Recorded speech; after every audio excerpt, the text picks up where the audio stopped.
Hello, everyone, and welcome to the All About Football podcast. It is a very, very special edition today. We said we were going to be more like the Grand Tour, didn't we, Tay, and do only special episodes. We did. Our budget doesn't stretch to the locations that they go to, No. but we can try and do what we can.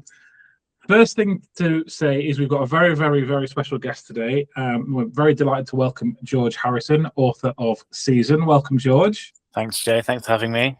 We're very much looking forward to talking to George about his football journey, about his writing of the book, about the book itself, and all things to do with that. I absolutely love the book, and I'll have a chance to fangirl a little bit later. But first, we can't really start the podcast without talking about what we did this week. And what did you do on Sunday, Tay? Sunday night, nothing, because I couldn't move.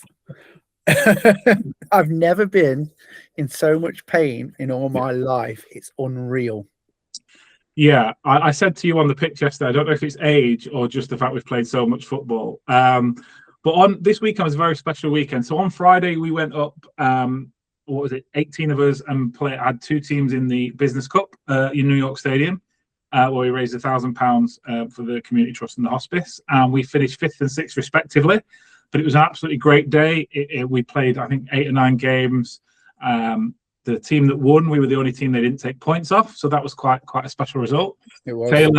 Taylor did the greatest. I don't know if I can say this, but the greatest kind of hoo-housery, shall we say, I've ever seen on a football pitch, by just standing up front, giving their defender something to do, didn't you, mate? That was he hated you. Yeah, he did. Yeah, but it worked. And then the big one was you've probably seen on socials. We played on the pitch on Sunday. We had an 11-a-side game, change rooms. We came out the tunnel to a song. There were over 100 people there, and we played Burton v AF Rotherham. What a day that was. I still 2-3 days later, I don't think it's sunk in for me. I don't know if I mentioned today, I'm a Rotherham fan. Rother who? Yeah, it was incredible. The just playing at the stadium, but I did what I normally do and missed a sitter. I'll never forgive myself for that, but that'll go in the highlight reel, I'm sure. But it was just an incredible day, and everyone, not a single person didn't enjoy it. People that, with all due respect to those people, would never in a million years have got an opportunity like that. It was a great day. Rotherham won 4-3. It was a good even match, I thought. What are your thoughts, Ted? Did you enjoy it? Mate, probably one of the best weekends we've had so far, really. Yeah, so far. The feedback from everybody on the chat is just praise for each other. Yeah. Even on the opposite side, some people thought that they might have made silly mistakes, but it didn't matter. No. It's not what it was about. It was incredible just walking out proper. We had the full experience, and it was just seeing people who we've been playing with, people like Reese, until he played our sessions 12 months ago, he never kicked a ball, and now he's playing at New York Stadium. And not to be too marketed, but it's the kind of opportunities that we like to try and provide for people that play with us. Yeah. And because we work really well with the Community Trust there, I can't thank them enough. Not only did they let us play, they did the walkout music, they let us use the changing rooms, and we raised £2,397 in all that day. So, over £3,000 in that entire weekend we've raised for the Community Trust and their projects. So, we managed to do some good while having a great time and life-changing experience. It's definitely the closest thing an average Joe like me or you would get to playing in a proper stadium. Yeah. I mean, what do you mean? That is a proper stadium. Yeah, I know. That's what I'm saying. I mean, I know it's a League Two stadium, but it's the best stadium in League Two. Thank you very much. I wasn't saying it wasn't. I'm saying that you've the chance to even mimic what it would feel like to walk out the tunnel. Yes. As a professional footballer. It wasn't just the playing, which was incredible. It was that whole thing, and clapping and the handshake. And yeah. I heard there was a couple of Rotherham scouts there because they're looking for players for next season. I heard they've got your number, Tay, so we might not see. Is that who's been ringing me all day? You need to stop ignoring it, mate. I've got 88 missed calls. But I will say, an exclusive, I didn't get injured. I know. Would you believe it? Our regular listeners will be expecting an injury story. And no, you managed the whole weekend with not a single injury. Incredible. I wish I had the soundboard here. We do the round of applause. But no, it was a brilliant weekend. And like I say to anyone that's listening, if you want to get involved with All About Football, our opportunities are open to everyone. So even if you want to just turn up, play a session and go home, that's absolutely fine. But if you want to get involved, whether that's coming for a drink, getting involved in the banter on WhatsApp, and these events are open to everyone. We don't handpick our best teams or our strongest teams. We go the first however many people to get in, and that's what we did, didn't we? And you know, we just like to provide that. So if you're listening and thinking you want to give us a try, please do come down to any of our sessions at any of our locations. We're hoping to work with more and more clubs in more and more areas and provide these opportunities for people and raise some money. So yeah, it was a great weekend, and thanks to absolutely everyone involved, including Jordan and the media team, who've got some incredible footage, which I can't wait for you all to see. I've told him to cut out my miss, but he said that's going on right on the highlight reel. Congratulations to Phil. Yes, getting MVP. Yes, well done, Phil. I mean, any one of us could have, well, from the Burton team and the Rotherham team could have got MVP, but Phil won with 4 votes. I couldn't because I didn't get a vote. So no, I don't think I did, but you know, no, I'm not angry about that. It was an honour to be led out as to be leading you guys out as captain. So yeah, that was great. So yeah, thanks to everyone involved for that. Keep your eyes and ears peeled as we grow for more and more things. You know, maybe we can come to Norwich and get playing on the pitch there, and you can play George. That'd be great. So yeah, you never know. Well up for that. That's very. I can't believe that you managed to like get on the pitch and actually play like where your heroes play every week. I mean, that is very cool. I've never played on the pitch at Carrow Road, and I would jump at the chance to do that. Yeah. So I'm a little bit envious of you. I was shocked because I thought, well, no one else is going to be bothered because it's Rotherham. But obviously, it's a proper ground, proper stadium, and obviously, to me specifically and some of the Rotherham lads, it was incredible. And I still don't think it's sunk in. You know, the first kind of 20 minutes, the ball was coming to me. I was just like looking around, you know, like just ignoring everything. But yeah, it's stuff dreams are made of, and the guys at Rotherham United Community Trust are incredible to us because you know we do a lot for them. But live exclusive, George. If we ever get to play at Carrow Road, you have got a space. You are welcome. I will music to my ears. Yeah. Which brings us nicely, George, on to you. So welcome. Thank you so much for giving up your time to be on the podcast there. We really appreciate it. So first, I don't know if this will be backwards, but this is the book. It probably is backwards for everyone. It's called Season. And it was out, what was it, last year that came out? Yeah, it came out last January, so it's been out for coming up to a year and a half now. Excellent. Do you want to then, in your own words, George, just tell us a little bit about, firstly, what Season's about, and then what it was that drove you to write it? Sure. So Season's my debut novel, and it's about two quite ordinary blokes who are massive football fans. You've got one of the characters is referred to as the young man. The other character is called the old man. That's sort of all they're referred to as throughout. And the novel follows these two guys who find themselves in adjacent season ticket seats, and we follow them through the course of one season.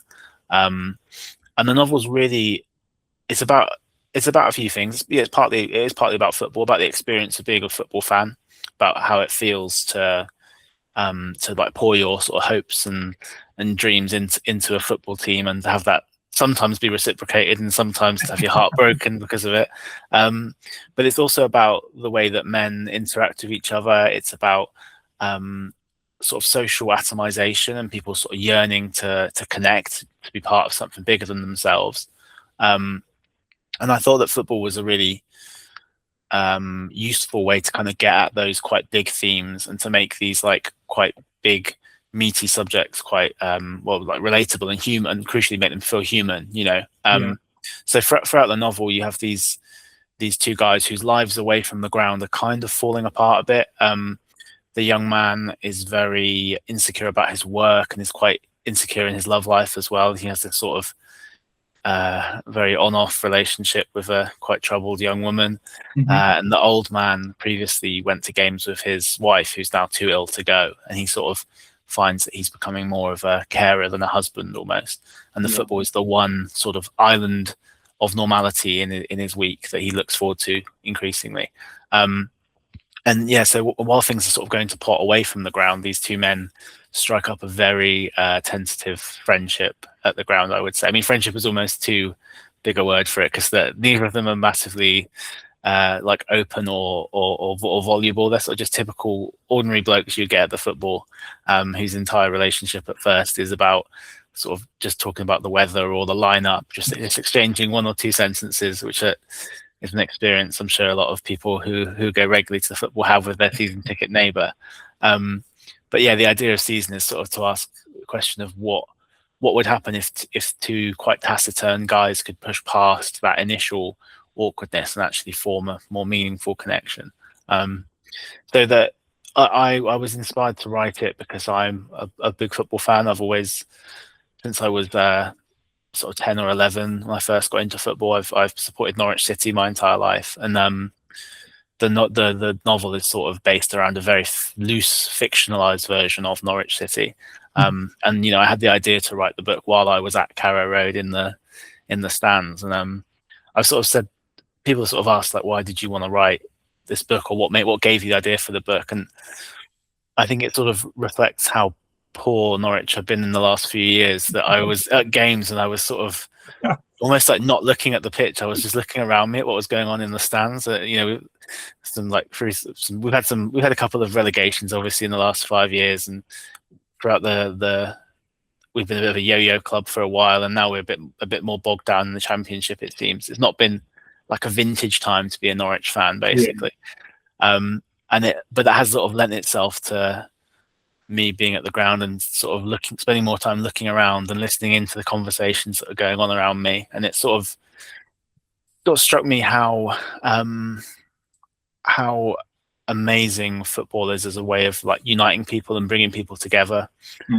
I just, I've said this before when people have asked about the book, but I challenge anyone basically to name anywhere else in British life where you would get that many tens of thousands of people routinely coming together, all of them, wanting the same thing, or pulling in the same direction, singing the same songs, wearing the same colours.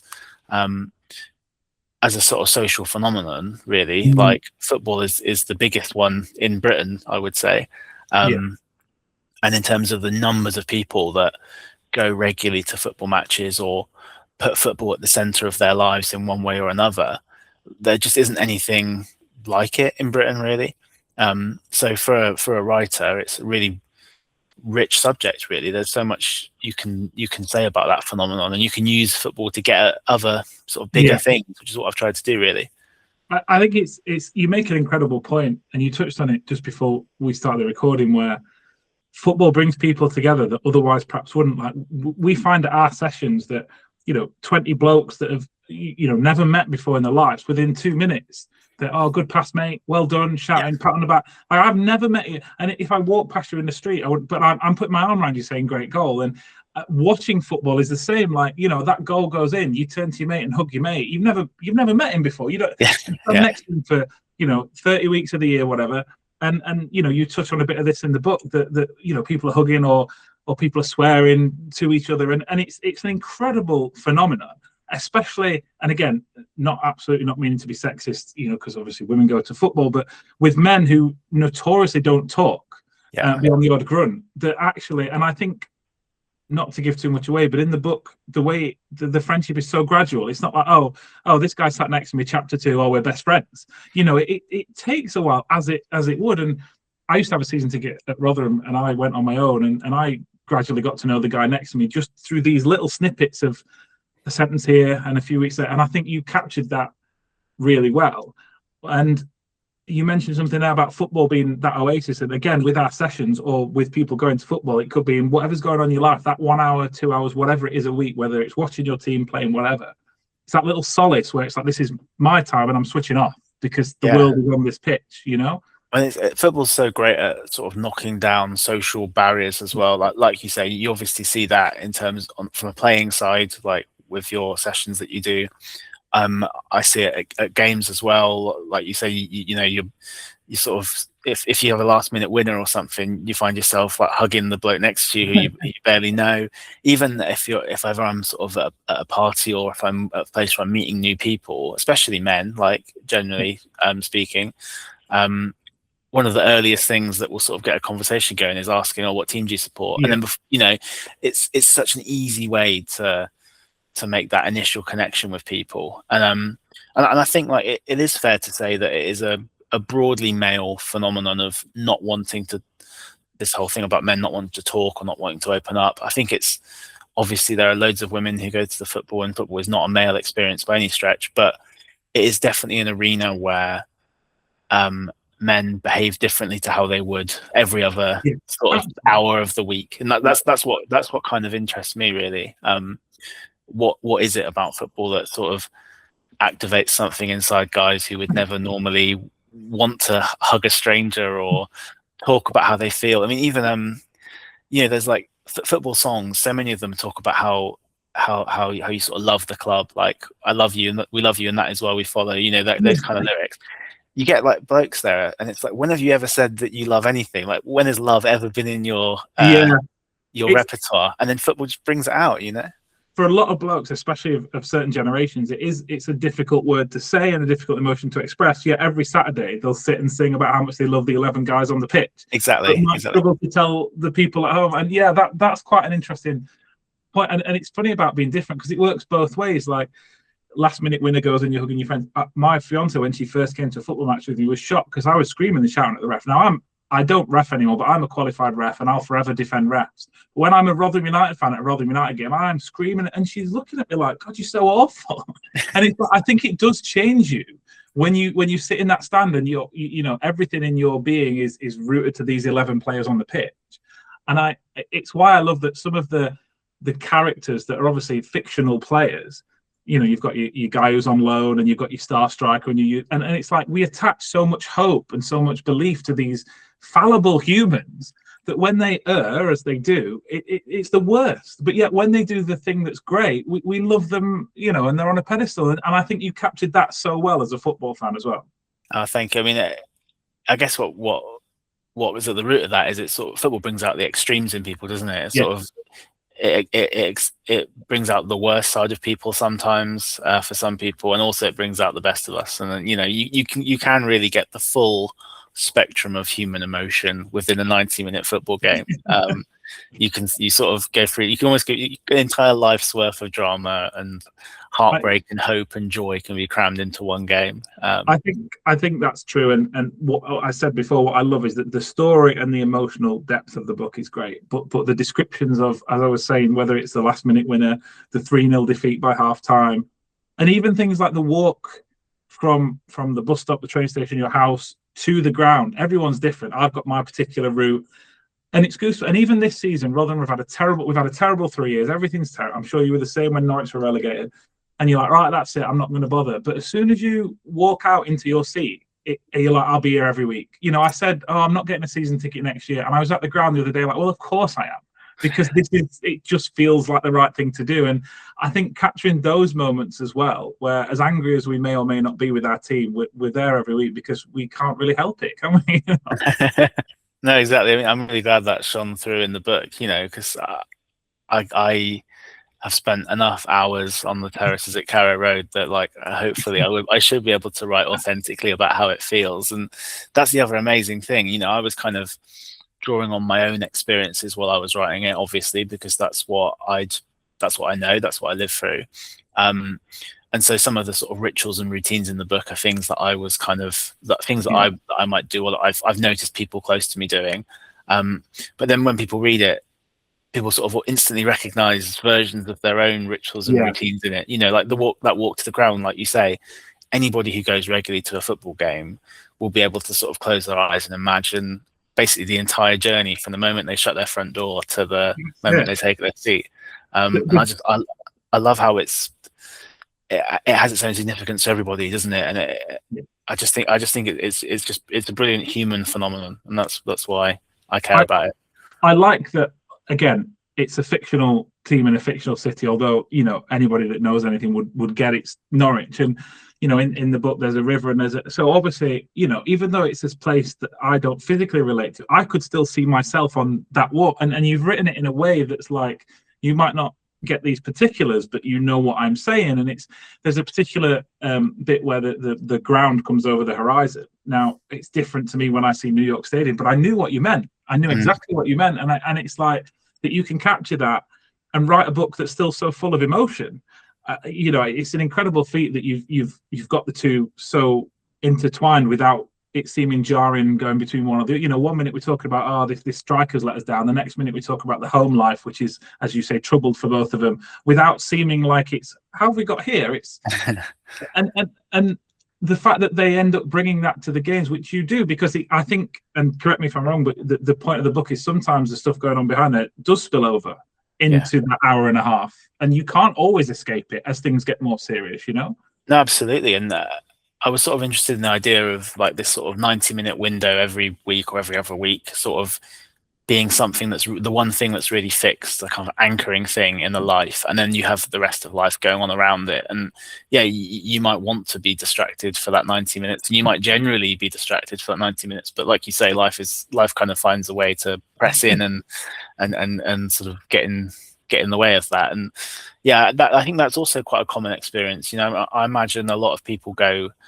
to football and treat that as their sort of, that 90 minutes as a sort of island in their week, and it's something that people look forward to, and it might get them through the tougher days in the week. And I think that there is so much universality in the football supporting experience, and it does not matter what team you support. We basically all do the same daft things at the same times. And like people wrote to me when they read the book, sort of saying, "Oh, I'm not a Norwich fan. I support someone, some like West Ham fan, or yourself, like with Rotherham." And people say, "Oh, I'm not a Norwich fan, but I get those rhythms, those routines." And it's like, just so that was really gratifying. And you can imagine my surprise when I got an email from somebody in Ipswich, of all places, saying, "I read the book and I liked the book." I was like, "Wow, that's incredible!" Like, I've got the only thing anybody in Suffolk is ever going to say something nice about Norwich, So yeah, the universality is huge, and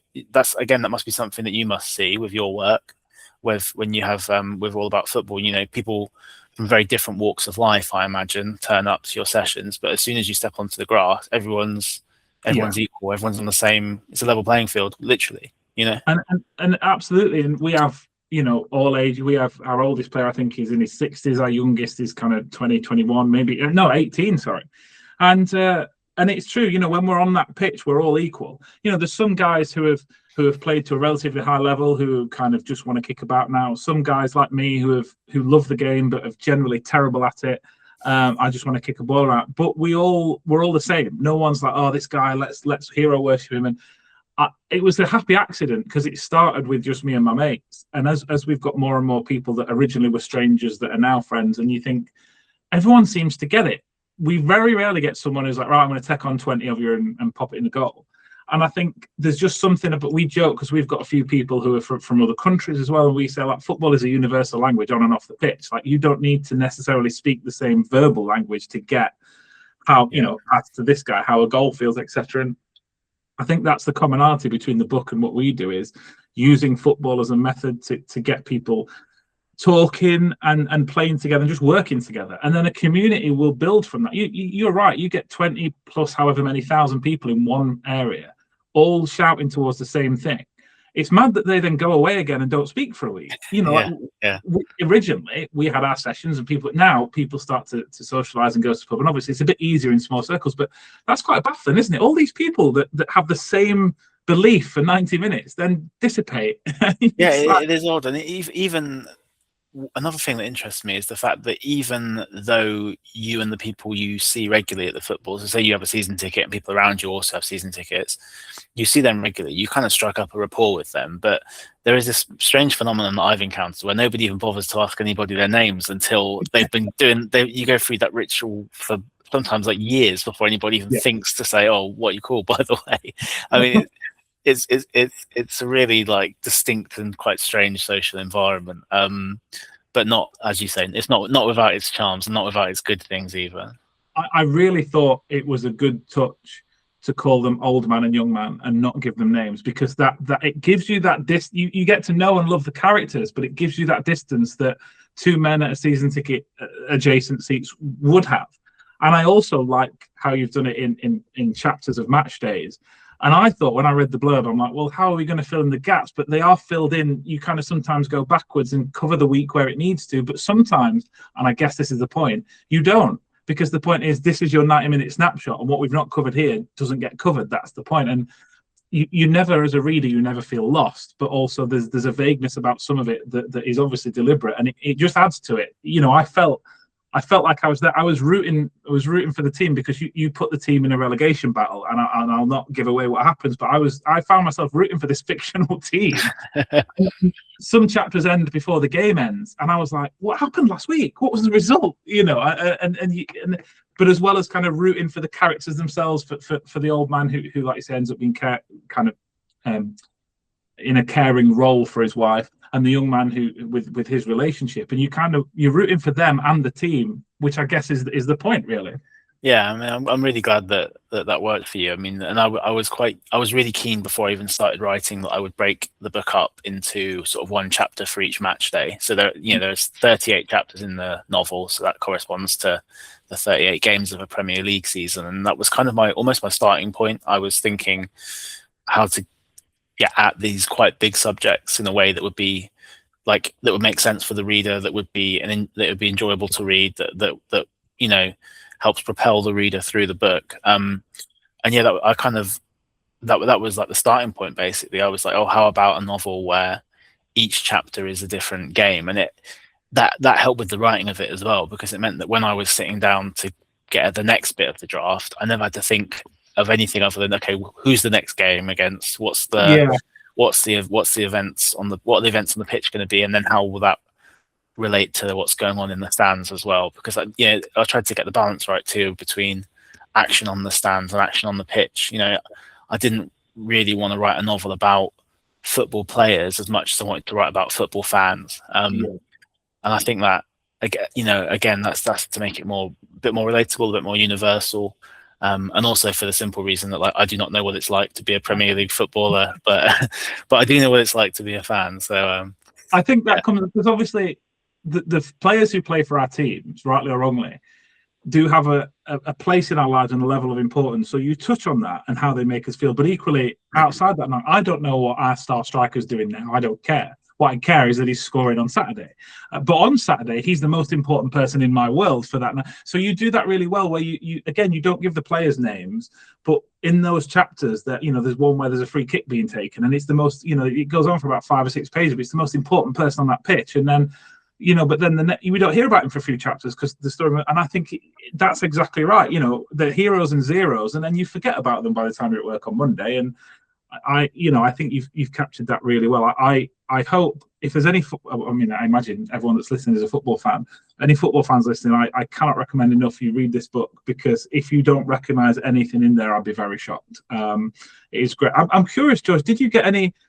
I don't know the publishing journey necessarily, but did you get any pushback because of how it's split up and because you haven't named the characters? Was there any kind of points, and then you had to say, no, this is my vision? Or not so much on those specific things, but the thing that perhaps presented more of a challenge was the fact that the novel is quite football-y and is about football, and there aren't a huge number of sort of what I would say is like a sort of sensitive literary novel about football. There are plenty of books about football, but the majority of those are sort of non-fiction, autobiography sort of type books. And there are of course a handful of very, very good and very successful football novels, but it's not like it's not like a typical subject matter for a novel, which surprised me, given how important football is in like English life and in my life in particular. I can't really imagine writing about anything else, to be honest. But if you walk into a bookshop, you're not going to sort of be beset on all sides by books about football. It's just not a massively fashionable subject in publishing. So I think if anything presented a challenge, that was it. That you're trying to convince people that you're saying something worth saying when they might not like football themselves. And the thing about football as well is it does polarize people. Some people really hate football, and they almost take like great pride in hating football. Like there are not many things where people will stand up really proudly and say, "Oh, I hate this. I know nothing about this," if it's like a badge of honor. But there are some people who really do not like football. And I think it then becomes a slightly tough sell to say to them, oh, I know you hate football, but like, here's 80,000 words about being a football fan. I promise you it's about bigger things than that. But like, you have to get through it. So yeah, if anything presented a hurdle, that was probably it. But thankfully, I have an editor at my publisher, iBooks, and my agent also sort of got it.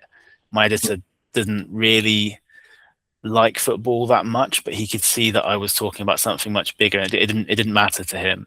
And my agent's a football fan, so he was sort of able to get it straight away. So you had a bit of input from both, so that's great. Yeah. How did it feel getting published? I've always wanted to ask a publisher of this. How did it feel like that? Passion project. I don't know how long it took you to write from start to finish, but how did it feel when it was like, yeah, that's my book on the shelf there? I mean, I wouldn't try and be like coy or modest. Like, it was awesome. Like, I was so pleased. So I was hoping you said. Yeah.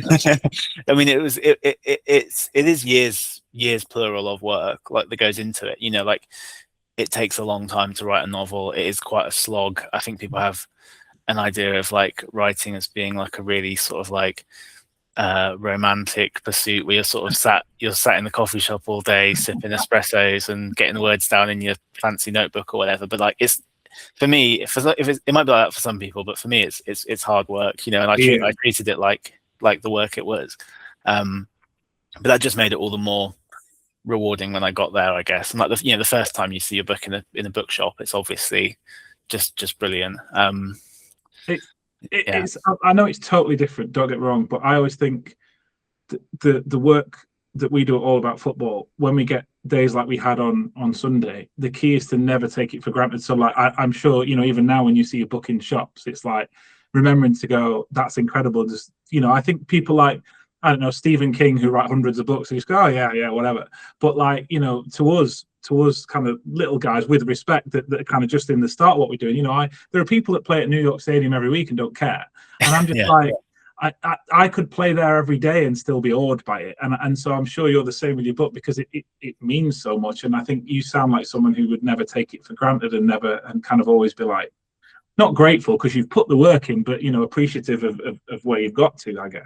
Yeah, I mean, I'm definitely trying to like smell the roses and enjoy it as best I can. And like, what really actually makes it worthwhile is, even more than sort of going into a shop and seeing it, is when people read the book and just get it. Like yourself, Joe. Obviously, like, we're having this conversation now because you read the book and you dropped me a message to say that it resonated with you. And like, that is actually what it's about. Like, the fact that through the book I can sort of speak to people about something that they think is true and that they recognize, and that's happening. It's still happening now. Like, the book was published a year and a half ago.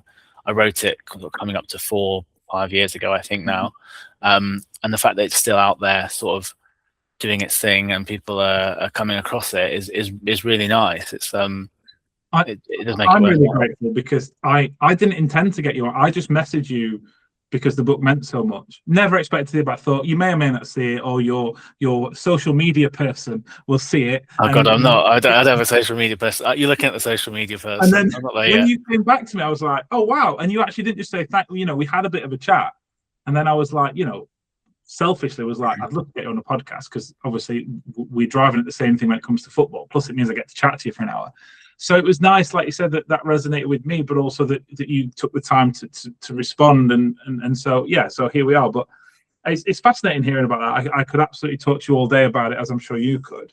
Before we move on to kind of more football things, I saw on social media a few weeks back you are kind of working on another novel. Can you tell us anything about that? What it's going to be about? Where you are with it? Yeah, so I'm working on the second book now. So it's also going to be kind of pretty football-y, I would say, but I'm looking at a very different part of the pyramid at the moment. So I'm quite interested in what's going on at the sort of non-league level, football that feels a little bit closer to the communities that the teams are grounded in. And I'm in the fairly early stages of a book which is basically going to follow the 11 players of a non-league football team who have sort of fluked their way through to the third round of the FA Cup and have been drawn against much bigger opposition. And it's sort of about the build up to this this game, which is going to be the pinnacle of these guys' lives. Yeah.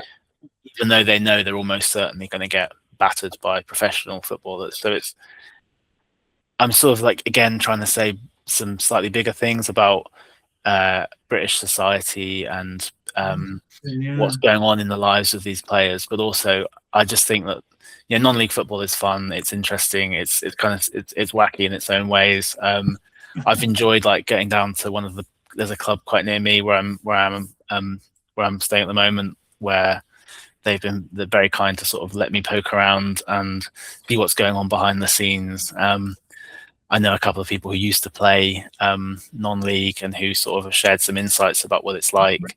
And so I just think it's another. There are all sorts of stories waiting to be told throughout the football pyramid, I think, and this is what I'm working on next. Yeah. I'm very much looking forward to that, and whatever happens in real life, it sounds like the magic of the FA Cup will at least be kept alive in your book.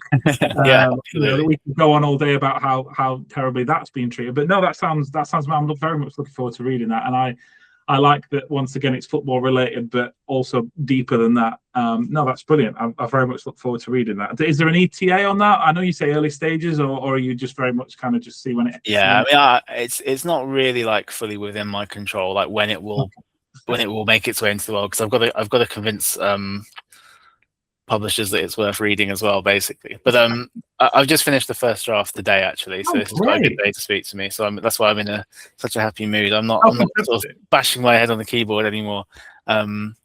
So yeah, I mean, it will take. Yeah, it's an iterative process. You write the draft, you give it a little bit of time, and then you come back to it, and you're sort of tweaking it each time, making it slightly better or slightly less worse, and then eventually you find that it's taken a shape. And it sort of becomes its own thing. So that's what I'm working towards. Yeah. But well, I very much look forward to reading that, Joey. Absolutely. That's one reader. I'll take that. Yeah, I already sold one copy. Absolutely. So, talk to us about your football journey then as a player. Did you play much? Did you play to a good level? How did it start? What got you into football? I know you said you supported Norwich from a young age. Talk us through that. So, in terms of my life as a football player, this will be a fairly short conversation. I played when I was, a kid, in the way that like kids just love playing football. And a lot of my teenage years was sort of finish school and then go home, get changed, come straight back to the school field and play football until the sunset sort of vibe. I never played in any like organized serious teams beyond the age of like 12 or something, but I used to play with my mates religiously after school. I was a very clumsy centre half. If you sort of imagine, my favorite player when I was a teenager was David Luiz, because I used to have really long hair like him. And I thought he was a role model for clumsy centre halves, but I had none of the flair or the sort of attacking skill that he balanced his game out with. So I was never a particularly gifted footballer. But I've also always enjoyed watching it, and I sort of have like the fact of me being a Norwich fan is like a bit odd and doesn't on the surface doesn't make a great amount of sense. So I grew up in the West Country, which is a bit of a sort of black spot for football teams, really. There's certainly no Premier League teams close by to where I grew up. The nearest club was Bath City, who are non-league, recently got relegated, I think, from the National League South. So I used to go and watch Bath sometimes when I was growing up. But I supported Norwich because when I was sort of 10 or 11 and all my friends were getting into football, and I was getting into football as well, everyone I knew supported like a big, successful club. And I thought, like, it must be so boring to just win every week. So I said, I'll look at the Premier League table and I'll just support whichever team's bottom. And it happened to be Norwich at that point. And that sort of started, like I've been a Norwich fan ever since, and living sort of 5 hours drive away basically from Norwich. I didn't go to like too many games when I was younger, but I did sort of succeed in pestering my dad to take me across the country on a few occasions to go to Carrow Road. And then when I got a bit older, I was able to like take the train and go by myself once or twice a season. So I've sort of been like a Norwich fan in exile. And then I moved to Norwich in 2021 because mostly because I wanted to go to more games and be Pay for close the cost of to the transport. action. Yeah, exactly. Yeah, yeah. The rent worked out cheaper than the train tickets. So that was kind of like a bucket list thing, really, to like be able to have a season ticket and actually go to every game. So it's really weird as well, because like my whole life basically, football was pretty much like a solitary thing. Like I would go by myself mostly to watch Norwich games, and like was very happy to do that. Yeah. I sort of really enjoyed going by myself, actually. But then when I moved to Norwich, all of a sudden I'm surrounded by other Norwich fans, having never sort of ever come across Norwich fans day to day. And then that was like another really nice thing, like experiencing going with people and sort of having mates at the football. So I've sort of done the full spectrum there. It's funny you say that, because I grew up in Rotherham, and then we moved around a bit, and I currently live in Burton Half for a while. So when I had a season ticket with Rotherham, I would go up on my own for similar reasons. And then through All About Football sessions in Rotherham, I've met people who play our sessions who then are season ticket holders. So next season, I'm getting a season ticket with them. So as much as I didn't mind going on my own, I'm now like, great, I get to sit with these friends that I've made. And, because sometimes the game is great, but when the game isn't, you've at least got people to check. Because when you're on your own, the game's not great. It can be a little bit. But when you've got people to, and I'm like, again, through football, you meet people, and suddenly I've got friends who for 90 minutes, we're chatting to. So I think I would suspect your journey resonates with a lot of people like that. I have to ask though, do you ever regret that choice when you opened the Premier League table and they were bottom? Have you ever wished never, a boring never. team?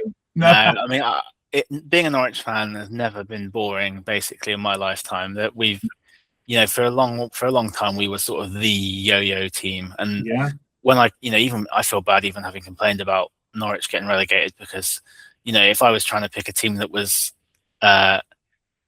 slightly unsuccessful and slightly unfashionable, maybe you've more than one up me on that count. Like if I was truly a football hipster, I'd have gone down to League One or League Two, I guess. So no, I've never regretted it. I think Norwich are really just a great club, like a slightly quirky club. Norwich fans are hilarious. I love chatting to Norwich fans, and I've always enjoyed my encounters I've had at Carrow Road or away games. I wouldn't change it.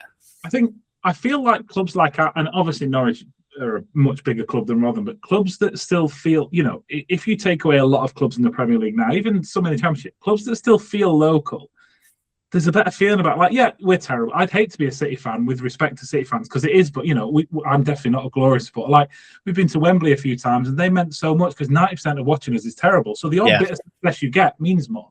But I think with our clubs, because they're used to being small with the odd bit of success, especially in the community, there's a more local feel to it. And people, they haven't lost that touch with the local town. Whereas, Man City, I'm sure they do a lot of good in charity work. Whereas Rotherham, they reach out the whole town.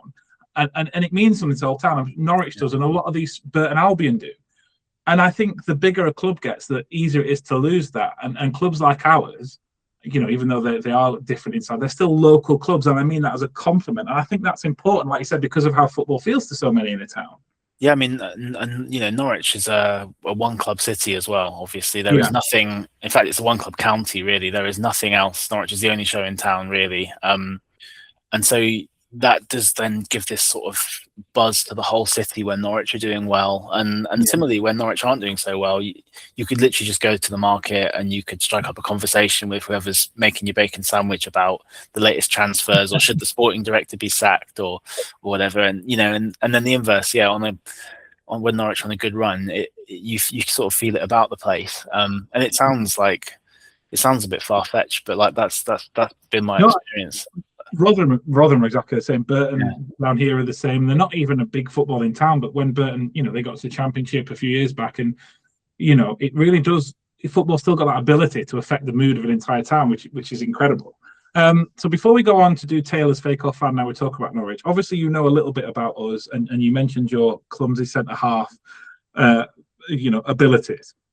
I'm curious, because you mentioned about playing as a kid and having fun. Obviously, that's what we try and bring back to adults.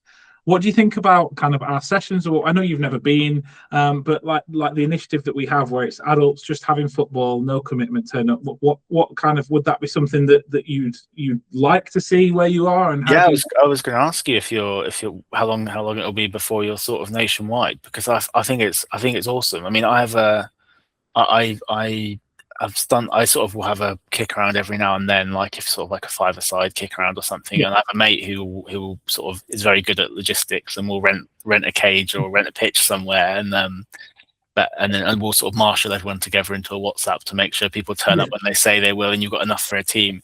And it sort of struck me that, yeah, like you've made it even easier than that, because you take care of all the logistics and the pooling the resources, which is kind of the hard thing. I think so. I think it's brilliant. I think like it's like, you know, it sounds facetious almost, but like it's kind of transformative. I think what you're doing, like people talk so much about how we've lost a sense of community and people are kind of more isolated than ever, and that's a complaint that resonates with lots of people, and lots of people complain about it but don't actually like do anything, you know.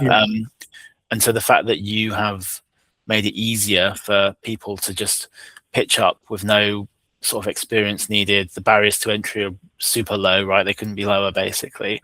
Literally, the only barrier to entry is you've got to be over 18. If you're over 18, you're welcome. That's it. Yeah. You know, and people talk about community, and to me, that is community. Is like 20 blokes turn, or a fish of women as well. 20 people turning up on an appointed time to have a kickabout with strangers. Like, what's community if not that? I think it's brilliant. I'm really glad you said that, and I'm glad it's come across, because we say it's never been easier to play football. The two things, I don't like talking corporate, but USPs is the off the pitch stuff. It's really easy. It's 2 clicks and you're in. Great. And the on the pitch stuff, the actual vibe of the sessions, because anyone could make it easy to turn up and then the experience terrible. But the fact that you're not going to get kicked, the fact that you're going to get past, even if you are the worst player and you can't even kick a ball, but you'll still get passed to. We don't do subs, you know, and the fact that everyone takes equal part. And like you said, the community was a happy accident. Initially, selfishly, I wanted to play, but wasn't good enough for any six-a-side league. So I just got a bunch of mates. And as a happy accident, the community's grown. And we're now, you know, we're now a big community, both online and offline. And I think, like you said, to really harness that aspect. And to answer your question, nationwide, hopefully soon, we've reached out recently to, so I like Football Manager. I'm sure you've played it, even if it's not. You don't have time if you're writing a book. And I was looking for a team other than Rotherham to be, and because of they made the headlines Truro City. I've been Truro City because they're the first Cornish team to get to the National League. Anyway, long and boring story short, they have just in real life Truro City. I've just got promoted to League One, by the way. I'm very impressed with that. And they've just developed a community trust. So we've reached out to them, and we're going to talk to them next month about. So nationwide, we're hopefully going to go down to Truro and set something there. We aren't barriered by where we are, because as long as there's a pitch, we go, because the app takes away the need for anyone.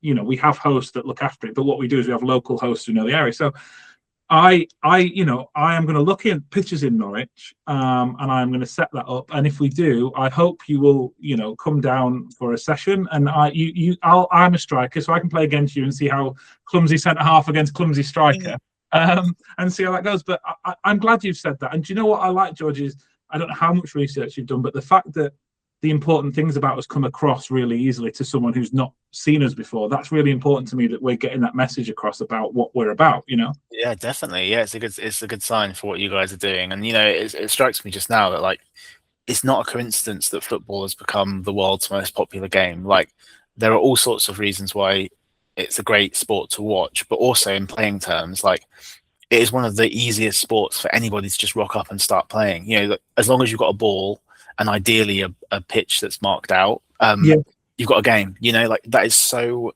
democratizing, so accessible.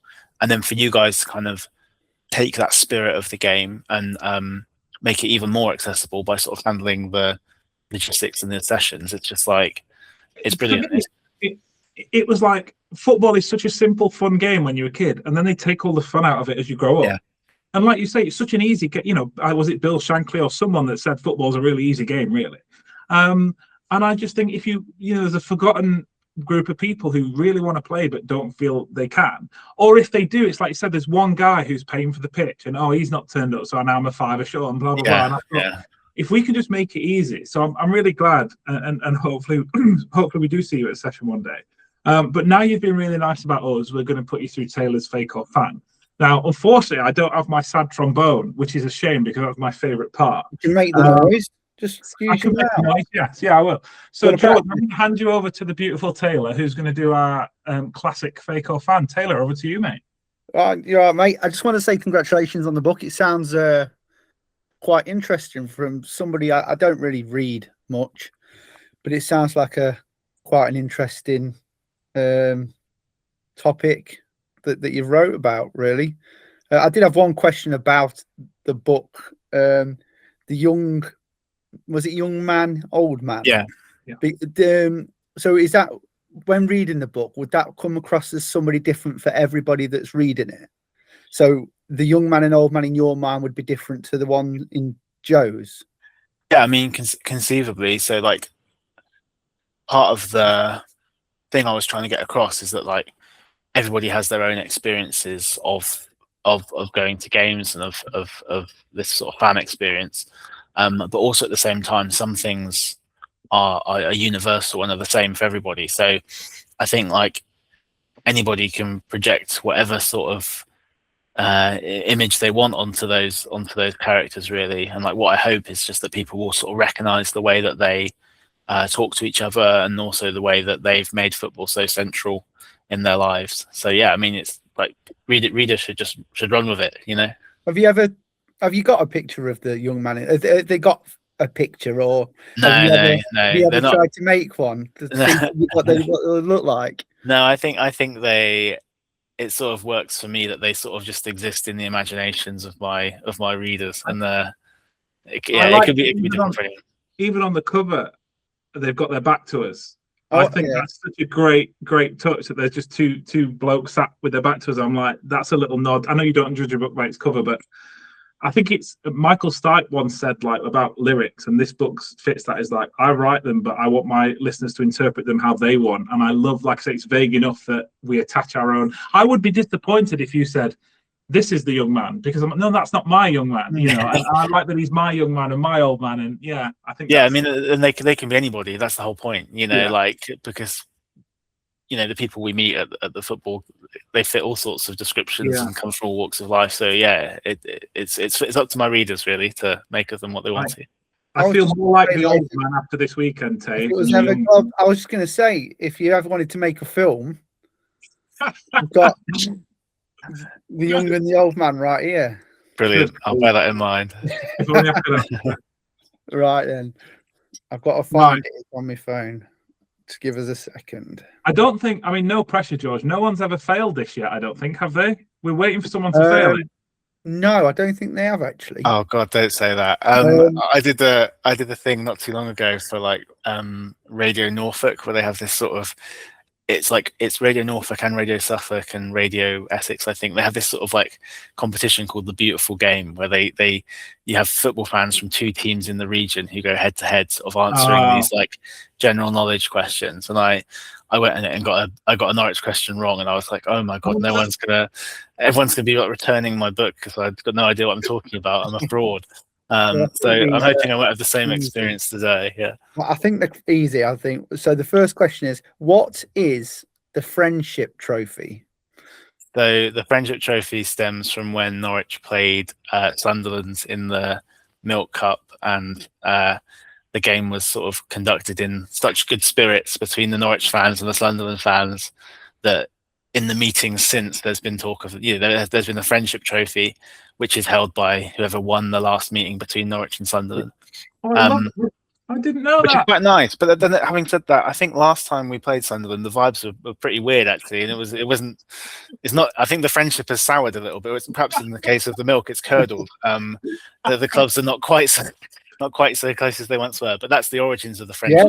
Yeah, spot on. Are you going to clap, Joe? Oh yeah. Not quite the same, is it? No, but George will add it on, he said. We'll get George to add some sound effects, yes. What is the Player of the Year trophy called? That's the Barry Butler Memorial Trophy. And who won it the last 2 times? Do you know? Kenny McLean, who was my vote this year and my vote last year. He's been fantastic for us for a long time. That is superior knowledge. That straight away, didn't even pause. Do you know who Barry Butler is, Joe? I have no idea, mate. I'm sorry. Do you know who Barry Butler is? Is nil. I'm going to embarrass myself and say I'm not actually 100% certain who Barry Butler is. He was just a player who died sadly in a car crash. Okay. So it's like a memorial. I can't remember what year it was, but it was very, very early on. Anyway, Norwich City's best Premier League finish was best Premier League finish. Third in the inaugural Premier League season. Yeah. Yeah. Oh, good catch. Nice. Manager. Oh man, this is before my time. Only slightly. That's slipped my head. I don't know. Sorry. So I like that you initially thought like recent and then remembered. I like that. That's good. It was. They were finished third, and it was Mike Walker. Oh, there you go. Yeah. I think he's passed that one. Has he got any more? Yeah, I've got 2 more. Two more. UEFA Cup. Who did City beat, and what was the score? Is this the Bayern Munich game? The only English team to win at the Olympic Stadium. Knowing how many years? That's the only English team ever to win in that stadium, I think. In over 30 years, yeah. That was great. Yeah, he's flying through these. He's flying through these. We can't. I've no trombone to use. I'm annoyed. Could you get one wrong, George? Come on. Darren Huckerby was a pivotal figure in Norwich City's 03-04 season, but how many goals did he score in the league? Oh, see, there is always a sting in the tail, isn't there? I thought I was doing so well. I know that Hux was absolutely massive that season, obviously. Let's guess 22. No, 14. Oh, there we go. Yeah. I'll do the wah, wah, wah, wah, wah. I think overall, absolutely sailed to that, George. You are officially a fan. That's good to know. So while we're on the subject of Norwich, then I know we've kind of not got too long left, but tell us how you felt this season's gone and what your hopes and I mean, obviously your hopes is promotion, etc. But what you think next season will be like? Well, we've had a really, really weird season on the whole. So we started the season with Liam Manning in charge, and we had the worst start to the season we could possibly have had. Basically, we were one from bottom. We ended up sort of sucked into a relegation battle. We went 9 home games of 9 losses in consecutive home games. Which at the time was the worst in all of English football, basically. So the vibe was atrocious at Carrow Road. It got to basically December, and I'd not seen us win a single game, having a season ticket and going to like a few away games as well. Wow. And then we sacked Liam Manning. There was all sorts of anger about the sporting director, Ben Napper, who a lot of fans felt should be removed for having appointed Manning in the first place. The players just looked totally beaten. We replaced him with Philippe Clement, who has turned out to be an exceptional manager. I think since Clement was appointed, we are 2nd or 3rd in the whole league in terms of form and results. So we sort of rose quite rapidly out of the relegation battle, and actually for a team that was 23rd in December, basically, or November, we were only a few points off the playoffs at the end of the season. So it's really like a tale of 2 halves. The first half could not have been much worse. The second half could not have been too much better. And we sort of ended the season with a really good feeling around the club, thanks to this remarkable Clement-inspired turnaround. So everyone who was protesting outside the director's entrance and calling for Ben Napper to go, like myself included, have sort of kind of forgotten about Ben Napper and focused We're a on. fickle bunch, aren't we? We're horribly fickle and capricious, but that is like, we're the first to admit it. Yeah. Who's your So- favourite player? Who's my favorite player? I mean, Kenny McLean deserved the Barry Butler Memorial Trophy. He's been at the club for quite a few years now, and it's been really consistent. Just when we were in the absolute depths of despair and we were just terrible, he was always accountable. He always cared. Do you know how you can sometimes tell when footballers genuinely care, or if they're just there for a payday, or if it's just another gig to them?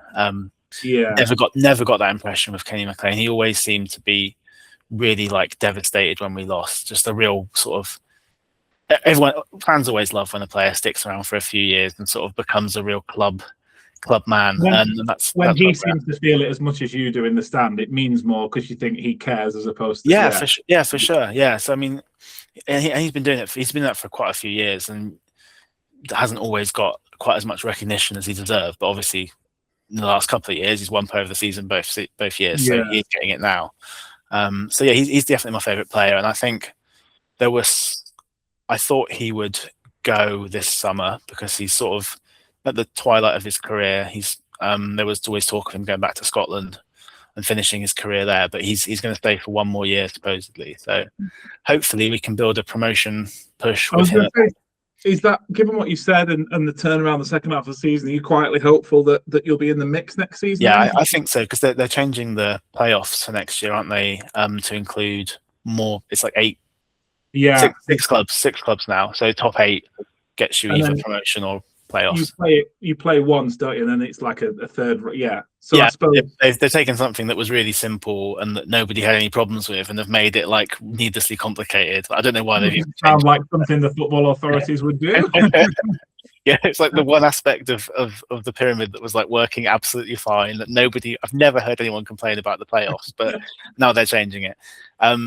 I think, like, given the expanded playoffs, I will be surprised if we're not at least in the playoffs at the end of next season. I suppose the issue you may have, which the issue you found with football, is when you get a club like yours, and I mean this with respect because we're the same, get a manager that does well, that manager then gets poached or looked at like, with respect, better clubs. Yeah, for sure, yeah. We're always going to be a club where players and managers that do well are going to leave. That's just who we are. So I guess you could get the same sometimes where you are at the minute. Definitely, yeah. And I get the impression that the dealer is not the owner anymore at Norwich, and we've got a sort of American investment group that have taken control of the club, and I think they're very willing to back the manager, put some money in. So that's made Norwich a slightly more attractive proposition, I think, than it would have been otherwise. Like, I think we'll probably, in Championship terms, we'll probably spend quite big this summer. Yeah. So if you're in the manager's position, if you're Philippe Clement, at least you're going to have a bit more backing, a bit more oomph behind you. But my wife's a Spurs fan, so I've been sort of following their disastrous season, and I've been sort of saying to her, like, you better not poach Philippe Clement from us, because there was a time when I thought he was ready for a step up to the big leagues. It's obviously just like blinkered Norwich fan thinking our manager's like the best manager in England, but like, this guy's the next City manager. Yeah. Are you, and I probably shouldn't say this in case she listens to this, but are you secretly hoping they go down so you can play them next year? I mean, yeah. I mean, I think it would be kind of funny. I mean, obviously the official line is that would be devastating if they got relegated. But I took her to. She's always gone to a fair few Norwich games with me, because obviously it's a lot cheaper and easier to go to Norwich than it is to pay a fortune to go to watch Spurs. Yeah, I took her to Bristol City away a couple of weeks ago and sort of said, "Here's a taste of Championship for you." Went down about as well as you'd expect. I think, with respect to her, like, everyone that's a neutral, for me, I always like it when teams either go up or win or come down that don't normally. There's something different, because football's getting to the stage where it's the same 3 or it's the same win. So with Spurs, I have no affinity either way. But just the fact, like when Newcastle went down about 10 years ago, it's like, and Villa, it's like, oh my God, big club. I just want to see it because of something different rather than any, Yeah, of course, yeah. Yeah, but I mean, it'll be interesting either way. Like Tottenham or West Ham, 2 big clubs, big stadiums as well, that are going to feel very empty in the Championship. I think. And when you think, I love it how the media always say, so, this year you're playing kind of Man City at home, next year you're playing Lincoln City at home. With respect to Lincoln City, the Championship has your League One clubs who are sniffing around. It can be quite sobering for a big Premier League club to be in that league, So yeah, for sure, yeah. So before we let you go, George, I just want to make sure that, is there anything else you want to say, you want to mention about your book, anything that we've missed that you really want to get in? Because I want to make sure you've used this as a platform to kind of tell everyone about you and your book, or is there any final words you want to say?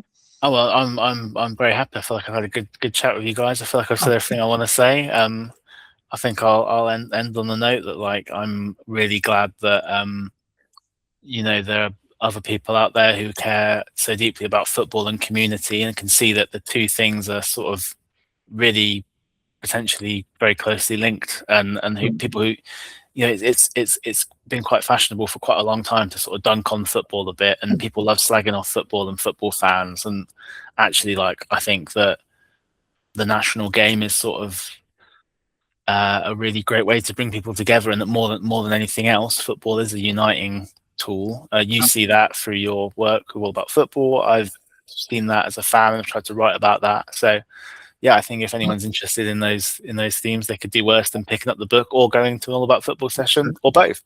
Well, brilliant way to put it. And I think as well, like you say, it goes across class divides as well, which is something very interesting. Do you want to let people know where they can follow you and find you on socials, so that they can see more about you? Yeah, I mean, I'm on Instagram, George Harrison Writer. I think that's right. Yeah, I mean, if you're interested in the book, if you can Google the book, it's called Season. My name is George Harrison. You can get it on Amazon, get it in Waterstones, get it in your local independent bookshop. If they don't have it, pester them, ask for it, make sure they get it in. But you can find it wherever you would find your books. I'm not just saying this because we've had George on, genuinely, and George will vouch for this. I message you just as a reader. I cannot recommend it enough. It's what, £8-9, whatever it works out. It's the best that you'll spend if you're into football and or human emotion. Pick the book up, give it a read, and then let George know, because obviously you like to hear that it's resonating with people. So, and let us know as well, because I always like to know that someone's listening to my recommendations out there somewhere, not just turning me off. But listen, thank you so much for giving up your time, George. I really, really appreciate you being here with us today, talking about all things football. Genuinely, when, not if, we come to Norwich, I'll be getting back in touch with you and hoping you can come down. Cannot wait to read your next book. And yeah, just thanks so much for giving up your time today. Yeah, well, thanks, Jay. Thanks, Taylor. It's been a blast. Been very, very glad to join you guys. Thanks so much, and thank you, Taylor, for giving up your evening. And so that has been your All About. I don't know what series or number we're on yet, but it's special, isn't it? Oh, it's a special. That has been your second special edition of the All About Football podcast. We will be back soon, when we find someone as special as George to come on, I guess. We'll speak to you. See you soon. Enjoy. Happy listening, and we'll see you at a session. Don't forget, it's all-about-football.co.uk. We have an app now. You can download that from the Play Store or the App Store. We have got tons and tons and tons of sessions. So come down to one, give us a try. We've also got some pop-up sessions. So if you want to see what we're all about, come down. No commitment. Have a little kick about. We will hopefully see you on the pitch soon. Get in touch with us if you've got any suggestions. And thanks for listening. See you later. Perfect. Thanks, George.